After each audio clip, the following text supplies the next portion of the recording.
All right, let's get it. Come on. As Juan Crookshank, your one and only Move Swiftly speaker, checking in for a daily Move Swiftly thought, giving you a perspective on teamwork that you will not get anywhere else where we teach. We do not teach you to rise to the occasion, but what we do teach is for you to fall to your level of preparation. Happy Global Running Day. According to June 4th, 2025, and because it was Global Running Day, you already know I had to knock out 10 miles. Did it, ready to roll. Feel a whole lot better than I did last week, where I did 10 miles when I was so out of it I had to sit down. I think the weather at this hour was a little better in regards to me getting it done, but it got done. All right, let's get into today's Move Swiftly thought. And I had a lot of things that I was going to talk about, and I'll have to push that aside to a later date. And I gotta speak on this absolute shocker of coming out of the New York Knickerbockers organization after just completing or just having the best season the team has had in 25 years. After that, after all of the hype and New York Knicks, this, go New York, orange and blue skies, all that bullshit, all that support that this organization had, they decided that they were going to fire their coach, fire the coach that took them to the Eastern Conference Finals. It's barely been, hasn't even been a full week since they have been eliminated by the Indiana Pacers, and they go and fire their coach. Now, let's speak to this on many levels. Let me speak to this, first of all, on a macro level as someone who aspired to be a coach at the professional level when I was in college.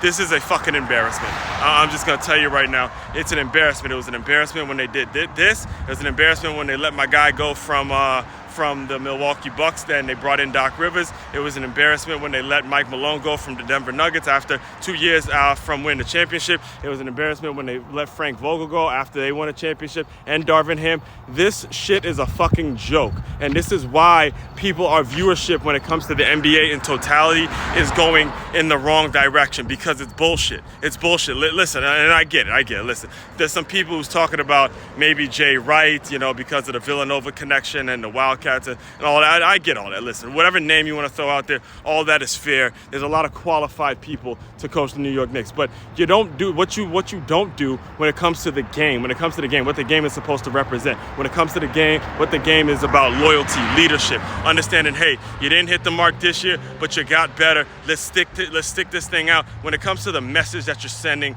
to the overall game and all of that stuff, that is a joke. You should not fire the guy just barely a week after he had one of the best seasons the team has ever had, and then call yourself, okay, yeah, we're really about the culture. We really want to see ourselves win and all that. No, that argument about, we need a coach to get him to the next level. We need a coach that's going to, take him that next step. It's bullshit. That's bullshit, all right? The game of basketball is played on the court between the players, and if a ball bounces here, ball bounces there, they're in the damn finals, all right? I mean, just the small things that happen. The only thing a coach can do is put you in the best situation to succeed. So to let your coach go not even a week after and not try to build around this thing now, again, there was a lot of things that probably were said in-house. Let me tell you when I first heard about this, because it was as the series between Indiana and Indiana and New York was going on. I remember First Take did a segment about Tom Thibodeau possibly losing his job if he loses the series,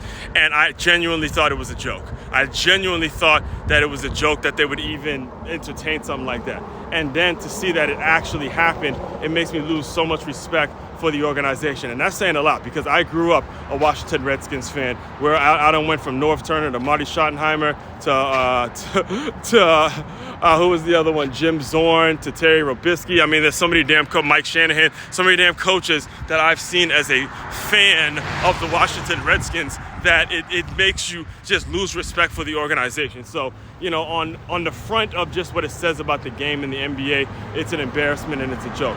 Second thing that it says, and I'll close you out with this concept, is that you don't value coaching. You don't value coaching as much as you may value some business or some clout chasing shit. All right. Now, when it comes to the trades and what they gave up to get Karl Anthony Towns and what they gave up to get certain players, That's the business front. And for you to put that in front of keeping your coach, the one who's coaching you up, the one who's actually setting the plan and putting things together, I just think it's wrong. I don't like it. And again, like I said at the beginning of the year, it's why the NBA is just losing value day in and day out when it comes to the flopping, when it comes to the load management, when it comes to everything about the NBA these days. This kind of shit is the worst. It's just a bad look. All right, it's a bad look. And I would not be surprised if it's a real challenge for, just like it was for the Lakers last year.